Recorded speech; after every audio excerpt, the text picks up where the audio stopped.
वो लड़की अब मतलब नहीं है इस दुनिया में, वो मर चुकी थी क्योंकि उसने सुसाइड कर लिया था। एंड उसकी जो बॉडी थी वो उसी सेम पार्क में मिली थी। और जो मेरी मैं इतना डर गई थी ना, मेरे को अभी भी मेरे को याद करते हुए डर लग रहा है। और फिर मैंने फ्लैश जलाई अपने फोन की एंड मैंने बोला, हेलो कहाँ हो आप, कहाँ हो। Hi guys, welcome and welcome back to the channel part time crazy. I know बहुत टाइम हो गया, बहुत टाइम से मैंने कोई वीडियो नहीं डाली है क्योंकि मैं ना थोड़ा सा अपने कामों में बिजी चल रही थी। But I am back. So मैंने अपने चैनल पे एक स्टोरी टेलिंग डाली थी, एक story time. And guys, thank you so much, आप लोगों ने उसको बहुत सारा प्यार दिया। एंड ये उस वीडियो का सेकेंड पार्ट है। जी हाँ, इफ अगर आप मेरे चैनल पे नए हो और इस वीडियो को पहली बार देख रहे हो, सो आपको चीजें समझ में नहीं आएंगी, तो आप क्या करो, इस वीडियो को देखने के लिए पहले मेरा वो फर्स्ट पार्ट देखने जाओ। एंड इफ अगर आप मेरी ऑडियंस हो तो आप इसे कंटिन्यू कर सकते हो। तो विदाउट एनी डिले हम शुरू करते हैं। सो मैंने आपको पहले ही बताया था, मैं आपको एक ओवरव्यू दे देती हूँ कि मैं बरेली से नोएडा शिफ्ट हुई थी फॉर जॉब। एंड वहां पे मेरे साथ फ्रॉड हुआ था, फिर मुझे थोड़ी सी दिक्कतें हुई थी जॉब ढूंढने में, फिर मुझे जैसे तैसे जॉब मिली थी, फिर मैंने पीजी ढूंढा। एंड उसके आगे मैंने आपको ये बताया था कि फिर मैं मेरी ट्रेनिंग शुरू हो गई थी। सो अब मैं आपको उसके आगे की कहानी बताती हूँ। जब मेरी वो 25 दिन की ट्रेनिंग स्टार्ट हुई, जब मेरा ट्रेनिंग पीरियड स्टार्ट हुआ, तो मैंने आपको बताया था कि मेरी एक रूममेट थी दिव्या। तो उन्होंने मुझे कुछ लोगों के नाम गिनाए थे कि इन इन लोगों से तुम फ्लोर पे बच के रहना, ये तो ऐसे हैं, ये वैसे हैं। सो मैंने ना उसकी वो बातें अपने माइंड में इस तरीके से सेट कर ली कि फिर मैं जब फ्लोर पे गई या मैं अपने ट्रेनिंग पीरियड में थी, तो मैंने उन लोगों को उसी तरीके से जज किया, नहीं ये तो ऐसे हैं, उसने मुझे ऐसा बोला था। गाइज, मेरे पर्सनल एक्सपीरियंस से मैं बता रही हूँ, उन 25 दिनों की ट्रेनिंग में ना मुझे इतना कुछ सीखने को मिला कि कभी भी किसी दूसरे की पर्सपेक्टिव से किसी सामने वाले बंदे को जज मत करना। अगर वो कुछ आपको समझा रहा है तो आप अपने माइंड में रखो कि हाँ ठीक है, मुझे ये चीजें इस तरीके से रखनी है, मैं ध्यान दूंगा। बट कभी भी किसी को उस तरीके से जज मत करो, क्योंकि सबका एक्सपीरियंस अलग अलग होता है। मेरा उन्हीं लोगों के साथ एक्सपीरियंस इतना अच्छा रहा, जब तक मैंने वहां काम किया मेरे ट्रेनर से मेरी इतनी अच्छी बॉन्डिंग थी। लिटरली वो बहुत सपोर्टिव थे, वो बहुत अच्छे थे। बट कहीं ना कहीं क्या होता है ना, हम किसी सेकंड पर्सन के पर्सपेक्टिव से अगर किसी थर्ड पर्सन को जज करेंगे ना, तो वो इवेंचुअली जो इक्वेशंस होती हैं वो तो गड़बड़ाती है। तो मैं आपको बस इतना ही कहना चाहूंगी, अपने दिमाग से चलो। एंड मैं स्टार्ट करती हूँ अपनी आगे की चीजें। मतलब मेरी लाइफ एकदम स्मूथ चल रही थी, मेरे पास जॉब थी, जैसा कि हर अडल्ट बंदा चाहता है कि उसके पास जॉब हो, उसके पास फ्रेंड्स हो एंड लाइफ स्मूथ चल रही हो। मेरे साथ भी ऐसा ही था, मेरी भी सारी चीजें अच्छी चल रही थी। बट यस, हर कहानी में एक बट जरूर होता है। कभी आपने सोचा है कि आपकी लाइफ बिल्कुल ट्रैक पे चल रही हो एंड सडनली वो ट्रैक से आउट हो जाए, राइट? मतलब कुछ चीजें लाइफ में इस तरीके से होती हैं जिनका कुछ लॉजिक नहीं होता है, बट वो हो रही होती है। एंड हमें समझ में भी आ रहा होता है कि ये हो क्या रहा है, लेकिन कह सकते हैं हम समझना नहीं चाह रहे होते हैं। सो मेरे साथ भी नोएडा में एक ऐसे ही सेम इंसिडेंस हुआ था। एंड गाइस गेस व्हाट, मतलब इस तरीके का इंसिडेंस था कि मैं इसलिए दिन में ये वीडियो शूट कर रही हूँ, मेरी हिम्मत ही नहीं हुई कि मैं रात में वो वीडियो शूट करूँ और आप सबके साथ अपना एक्सपीरियंस शेयर करूँ। क्योंकि मतलब वो इंसिडेंट्स मेरे लिए भुला पाना थोड़ा सा मुश्किल है, वो मेरे को अभी भी दिमाग में रहती हैं चीजें। मैं अच्छा खासा मेरा रूम था, मैं फ्लैट में रहती थी अपने फ्रेंड्स के साथ। बट उन्होंने क्या किया, उन दोनों को कहीं और शिफ्ट होना पड़ गया। वो नोएडा से गुड़गांव चले गए क्योंकि उनकी जॉब शिफ्ट हो गई थी। अब बची मैं। सो मैंने ना एक सोसाइटी में शिफ्ट किया। लाइक उसमें ना घर बने होते हैं, उनमें फ्लैट्स नहीं होते, उनमें घर होते हैं सोसाइटीज में। जैसे ग्राउंड फ्लोर पे कोई रह रहा है, फर्स्ट फ्लोर पे कोई रह रहा है, सेकंड फ्लोर पे कोई रह रहा है। सो आज जैसे कि मैंने आपको बताया हुआ है पहले से कि मेरे को है साइनस का इशू, तो मैं ना इवेंचुअली ग्राउंड फ्लोर पे ही प्रेफर करती हूँ कि मेरे को एक रूम या फ्लैट जो भी कह लो आप मिल जाए, कि मैं ज्यादा ऊपर मुझे जाना ना पड़ जाए। सो मैं एक नई सोसाइटी में शिफ्ट हुई। मैं नोएडा, मतलब पहले मैं ग्रेटर नोएडा एक्सटेंशन की तरफ रहती थी, फिर मैं नोएडा मेन लोकल नोएडा में शिफ्ट हुई। सो सब कुछ अच्छा चल रहा था, मेरे को लगभग 15 से 20 दिन ही हुए थे शिफ्ट हुए। मैं मस्त अपना जॉब मेरी चल रही थी। एंड उन दिनों ना विंटर्स का टाइम था। सो विंटर्स में क्या होता है, जल्दी अंधेरा हो जाता है एंड हमें कुछ पता भी नहीं चलता। लगभग 6 बजे समथिंग अंधेरा वंधेरा सब हो ही जाता है। तो लाइक ऐसे ही मेरा सब अच्छे से चल रहा था। मैं उन दिनों मेरी नाइट शिफ्ट थी, तो मैं मजे से अपनी रोजाना की तरह अपनी नाइट शिफ्ट करके आती हूँ। एंड जो है गर्ल्स को हमारे कंपनी में कैब दे रखा था नाइट शिफ्ट का। अराउंड मुझे अभी भी याद है, साढ़े लाइक 12:15 हो रहे होंगे रात के। मैं कैब से आई, लाइक मैं कैब वाले भैया ने मुझे छोड़ा, मैं उतरी। एंड उस टाइम क्या था कि मेरे जो रूम ओनर थे वो मतलब एजेड आंटी और अंकल थे, और उनके जो बच्चे थे वो अब्रॉड में थे। सो वही दोनों सारी चीजें देखते थे। तो वो कहीं गए हुए थे अपने रिलेटिव के यहाँ 3 से 4 दिन के लिए। एंड मैं इवेंचुअली हम कह सकते हैं मैं अकेली थी ग्राउंड फ्लोर पे। एंड मतलब ग्राउंड फ्लोर पे मैं रहती हूँ, ऊपर अंकल आंटी रहते हैं, एंड उससे ऊपर जो है ना सेकंड फ्लोर पे, उस पे भी बैचलर्स ही रहते हैं। तो मान लो कि ऊपर बैचलर्स रहती हैं, वो भी 2 लड़कियां रहती हैं। मैं जहाँ ग्राउंड फ्लोर पे रहती हूँ, एक तरफ मेरा रूम है एंड पीछे 2 BHK है। सो वहां पे भी बॉयज रहते थे। अब हुआ क्या कि उन लोगों की भी पूरी नाइट शिफ्ट है, वो निकल जाते हैं अराउंड 6 बजे और आते थे सुबह। वैसे तो मुझे किसी से ज्यादा मतलब नहीं रहता था वहां पे, मैं नई भी शिफ्ट हुई थी ना, मैं किसी को जानती थी। सो मैं अकेले हूँ। बैक टू द पॉइंट, मैं अकेले हूँ, कोई भी नहीं था। मैंने दरवाजा खोला, मैंने कैब वाले भैया को वो दिया, हमारे ऑफिस में होता है कि टोकन, ठीक है। मैं आई घर पे रोजाना की तरह। मैं बस, मुझे जस्ट घुसे हुए 20 से 25 मिनट भी नहीं हो पाए थे, आई थिंक 15 से 20 मिनट हुए थे। मैं रेस्ट कर रही थी, मैं सोच रही थी प्रोसेस की अब क्या बनाऊं क्या नहीं। एंड गेस व्हाट, मेरे फोन पे रिंग हुआ, एक कॉल आई मुझे। मुझे लगा कि शायद ऑफिस से कॉल होगा, क्योंकि मैं अभी आई हूँ, कुछ प्रोजेक्ट की जरूरत होगी उन्हें। मैंने इतना नहीं सोचा कि रात की कॉल है या इतना बज रहा है, मैंने कॉल उठा ली। एंड गेस व्हाट, दूसरी साइड से मेरे को एक लड़की की आवाज आती है कि हेलो, शिवरिंग करते हुए कि hello, I need your help, मुझे हेल्प चाहिए। एंड फिर वो, मैं बस इतना ही बोल पाई कि हेलो, कौन हो आप, कहाँ हो आप। उतने में वो कॉल कट जाती है। मैं प्रोसेस नहीं कर पाई कि मेरे साथ हुआ क्या। फिर मैं समझ ही नहीं पाई कि चीज़ें हुई क्या ये। फिर मुझे लगा शायद कोई प्रैंक कर रहा है मेरे साथ, क्योंकि मेरे ऑफिस वाले भी बहुत ऐसा कर चुके हैं मेरे साथ। तो मुझे लगा शायद प्रैंक कर रहे हैं। मतलब मैं अपनी ही असमंजस में, उधेड़-बुन में थी। फिर मुझे एक तरफ लगा कि मे बी शायद किसी को हेल्प चाहिए हो। फिर मैंने सोचा नहीं, शायद मेरे साथ कोई प्रैंक कर रहा है। बस मैं यही चीज़ें सोच रही थी। मतलब मैं ओवर थिंकिंग में थी कि तब तक वो मेरा फ़ोन दोबारा बजता है। एंड मेरा फ़ोन जब दोबारा बजा तो मैंने, सेम नंबर से मुझे वो कॉल आ रहा था। मैं सॉरी गाइज़, अब मेरे घर में कोई आ गया था तो मैं उन्हें अटेंड करने लगी थी। तो हम कहाँ थे? हम थे कॉल पे। सो वो कॉल मुझे दोबारा आई एंड सेम नंबर से कॉल थी। मैंने नंबर पहचान लिया था। मैंने बिना सोचे समझे फिर वो कॉल उठाई। एंड गेस व्हाट, उस लड़की ने फिर डरी हुई आवाज़ में मुझे बोला, आई नीड योर हेल्प, मैं बहुत बड़ी प्रॉब्लम में हूँ, प्लीज़ मुझे बचा लो। एंड मतलब मुझे कुछ समझ नहीं आया कि मैं कैसे रिएक्ट करूँ। मैंने उससे पूछा कि आप कहाँ हो, एंड शी सेड कि मैं पार्क में हूँ एंड मैंने अभी आपको कैब से उतरते हुए देखा। एंड वो चिल्लाई और उसकी कॉल कट गई। एंड यकीन नहीं मानोगे आप लोग, मेरी उस दिन, उस रात में ना, मेरी फट के ऐसी तैसी हो गई। मैं अलग ही सोच रही हूँ, मैं इतनी घबरा गई क्योंकि पूरे फ्लैट में, पूरे घर में कोई नहीं था, मैं अकेली थी। किसको बताऊँ, कहाँ जाऊँ। पहले मुझे लगा नहीं यार, कोई प्रैंक कर रहा है, कि मैं चुपचाप खाती हूँ और सो जाती हूँ। एंड एक तरफ मेरा दिमाग ये चल रहा था कि मे बी अगर किसी को मेरी ज़रूरत हुई, शायद मैं उस लड़की की हेल्प कर पाऊँ, बचा सकती हूँ उस लड़की को मैं। बट उसने मुझे बताया नहीं एग्जैक्ट हुआ क्या है। बट जब उसने मुझे ये बोला कि हाँ मैं पार्क में हूँ और मैंने अभी आपको जाते हुए देखा है, तो मुझे थोड़ा रियलाइज़ हुआ कि हाँ भाई, ये प्रैंक तो नहीं हो रहा मेरे साथ, वो लड़की प्रॉब्लम में है। एंड गेस व्हाट, जब उसने पार्क बोला ना, तो मुझे समझ में आ गया कि मेरे घर के सामने एक बहुत बड़ा पार्क है, वो उधर ही है। क्योंकि हमारे ना ए ब्लॉक था, बी ब्लॉक था, C block and D block. B block में मैं रहती थी और बी ब्लॉक में ही इकलौता पार्क था। एंड उन्होंने इतना बड़ा पार्क बना रखा था, मतलब पार्क कुछ ज्यादा बड़ा भी नहीं था और ज्यादा छोटा भी नहीं था। लाइक इतना छोटा नहीं था कि आप एंटर करो और कौन खड़ा है या किसके साथ क्या हो रहा है आप वो देख पाओ, ऐसा नहीं था। एंड इतना बड़ा भी नहीं था कि अगर आप जाओगे तो उसमें खो ही जाओगे। मुझे समझ नहीं आ रहा था चीजें। एंड गेस व्हाट, क्या मैं, पहले मैंने आपको बताया हुआ मैं एबीवीपी में रह चुकी हूँ। तो मेरे को रात में भी लोगों की कॉल आती थी, किसी को कुछ चाहिए, किसी को कुछ चाहिए, तो मैं हेल्प करती रहती थी। पता नहीं कहाँ से मेरी वो नारी शक्ति जाग गई उस दिन कि अरे नहीं भाई, एक लड़की प्रॉब्लम में है, मुझे तो बचाना है उसे। एंड मतलब मैं ये नहीं सोच रही हूँ कि मैं एक अलग सिटी में अकेले रहती हूँ, कि अगर मैं प्रॉब्लम में हो गई तो मुझे कौन संभालेगा या मुझे कौन बचाएगा। लेकिन मेरे दिमाग में वो पता नहीं कहाँ से नारी शक्ति वाला आ गया ना। इतनी बेवकूफ हूं ना मैं, इतनी बेवकूफ, मैंने कुछ नहीं सोचा उसके बाद। मतलब मेरे को ये लगा नहीं, मैं उससे बचा सकती हूँ। मैं रात में बाहर निकल गई। मैंने सोचा पार्क में ही तो जाना है, चलते हैं ना पार्क में, अगर उसको हेल्प चाहिए होगी तो कर दूंगी। एंड फिर मैंने एक दिमाग का काम ये किया था कि मैंने कॉल किया अपने रूम ओनर को कि मैं उन्हें बता दूं।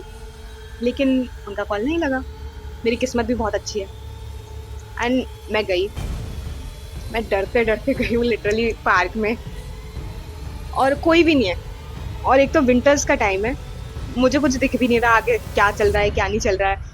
मैं जैसे तैसे हल्के हल्के करके पार्क में गई। मैं शिवर कर रही थी। एंड गेस व्हाट, वो कहते हैं ना जब ऊपर वाला थप्पड़ मारता है ना तो एक साथ 4-5 दे देता है मुसीबतें भी। मैं जैसे ही पार्क में एंटर करती हूँ, पार्क की लाइट चली गई और जो मेरी मैं इतना डर गई थी ना, मेरे को अभी भी मेरे को याद करते हुए डर लग रहा है। और फिर मैंने फ्लैश जलाई अपने फ़ोन की एंड मैंने बोला, हेलो कहाँ हो आप, कहाँ हो। मैं बस इतना बोल रही थी एंड फिर सेम नंबर से मेरे को कॉल आता है। तो मेरे जान में जान है, मतलब वो कॉल देखते हुए मेरे दिमाग में इतना प्रोसेस हो रहा था कि चलो वो ठीक है लड़की। तो मैंने कॉल उठाया, मैंने बोला हेलो कहाँ हो आप, एंड शी सेड मैं पार्क में हूँ, मैं यहीं हूँ। एंड फिर कॉल कट गया